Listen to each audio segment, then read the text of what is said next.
స్వామి రామాయణ గాథ మీ నోటి యందు వినగా రాచిలక పలుకుల కన్నా చక్కగా ఉన్నవి నాయనులారా.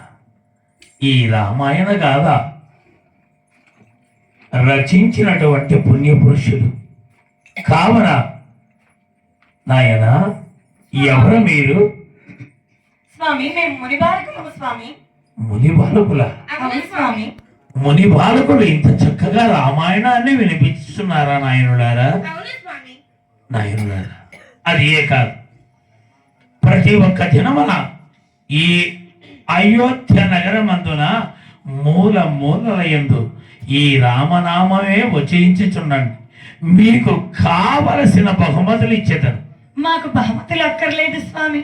మరి మిమ్మల్ని దర్శించుకున్నాము కదా, సీతామాతను దర్శించుకున్నా అంతే చాలు స్వామి. బాలకులారా, సీతను దర్శించవాలి నాయనులారా.